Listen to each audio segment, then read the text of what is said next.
I have just come in from outside. It's got to be in the minus numbers. It is so, so chilly. Have a look in the garden. Look at the frost. It's so cold.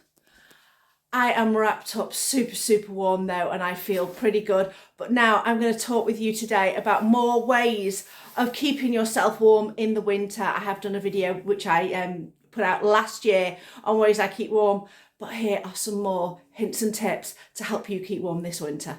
The first thing that most people think about when they think about keeping themselves warm, especially when you've just been outside, is obviously a nice hot drink. This will heat me up for a little while, but I know that this drink will just warm me, go through me and be done. Whereas if I have a bowl of soup, that will keep me warmer for longer. Fueling my internal furnace, if you would, will just make a big, big difference. So a warming meal, some soup, whether it be a cup of soup or a can of soup, something like that that's got a bit of substance to it, I think will last a little bit longer than just a hot drink. I've heard about this thing recently, bubble wrapping your windows. I've seen it online, I've seen some posts about it before. I've never tried it, but I have seen in the past that you can buy like plastic strips that go round your window and you put a plastic film over it and then you use like a hairdryer just to stretch it into place. But I would imagine bubble wrap would work quite as well.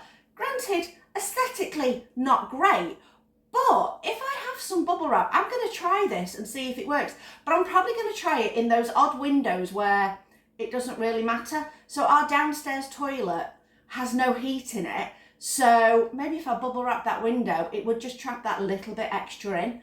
We've got in our kitchen our main big window, but we've also got two side windows. Nobody's going to see those apart from us.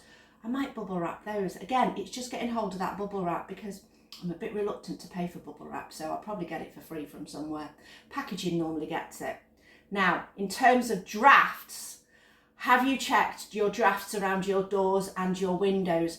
We have noticed that our front door, which is a UPVC door, the black trim that was around it has started to crack and flake away. So we've dug all that out recently, did it this weekend just gone, and put some strip of the foam insulation that you can get.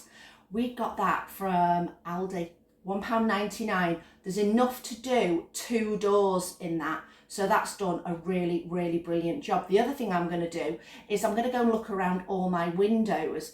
And if you've ever seen, I think it was Fit the Best Everest. Now, if you're not British, you won't recognise that company. It was a window company. And they used to drop a feather and watch whether or not the feather blew near gaps in the window. The other way to do it is if you get a candle or a match and blow it out and see if the smoke moves. It should just stay straight relatively, but if you've got a gap near your window, it moves. We found when we decorated, we took some wallpaper off our living room wall near our window and there was a gap. It was where the brickwork had crumbled slightly, and basically I was looking and seeing the outside, but I would never have known if I hadn't have taken that wallpaper off. But I did used to sit there thinking, oh, was it so cold in this spot that I sit, because I sit right near the window. So that was something that we did. We just filled it with some foam sealant, then put some other sealant, and then put some plaster on top of it. But we went outside as well and refilled round the outside of that window too. Now, in terms of windows, you should keep your blinds open. As you can see, in our living room, we've got our blinds open. We just keep the left one privacy blind because that's where my nearest neighbour is, and when they go out to their bin, they could look into our window. So we just keep that one particularly closed. But the rest of them, look how much sun is coming into this room. Make the most of that sun that is coming in your room. So on the rear side of the house, we've got the blinds shut to trap in the heat because there's no sun on there. Sun on this side, keeping it open. As soon as the sun goes down, they will be shut to trap in whatever heat has been generated. The other thing in the living room is that we have a rug on this floor. We didn't for a period of time. As soon as we put this rug down, you notice a difference. If you've got, these are lino floors, but I know we've got concrete underneath these. Well, tell a lie. I've got lino floors on top of old laminate with concrete underneath. So actually we've got a protective barrier with the laminate underneath here. We just didn't bother taking it up because it was a nice flat surface, and the guy who came to the lino was like, nah, just leave it down, not a problem, and we can go over it. So that's giving us a little bit of extra protection. But rugs down in different rooms, where if you've not got a basement underneath you, or you've got concrete floors down, rugs make such a difference.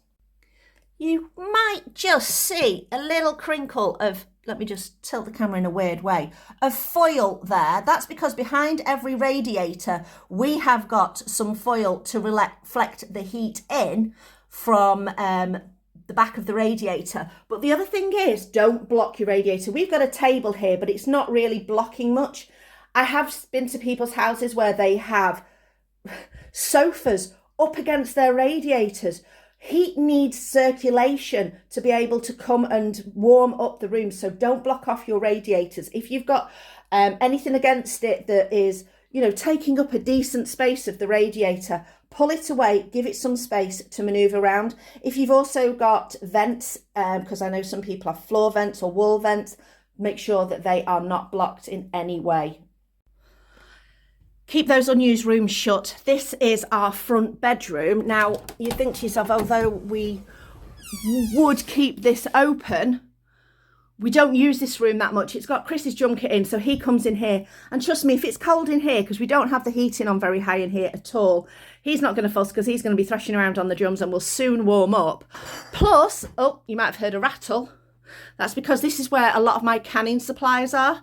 And so I don't want to keep this room too warm at all, because that can affect the stability and storage in here, which is the other reason why we keep the blinds shut, to keep too much heat out.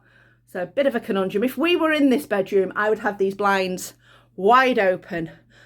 We are in this bedroom, which we tend to keep the blinds mostly shut, just open, just to let the condensation drift out. Oh, look, can you see how freezing it is out there? So cold. But these blinds will be shut later on. But in this room, blanket on the bed, duvet on the bed, under blanket, all sorts of things on here. We do have spare blankets as well, layering, not just your clothes. Don't forget, you layer your clothes. Don't just layer your clothes, layer your bed clothes as well. And that will help even more. So those linens, make sure you've got layers on your bed too. Here's a random one.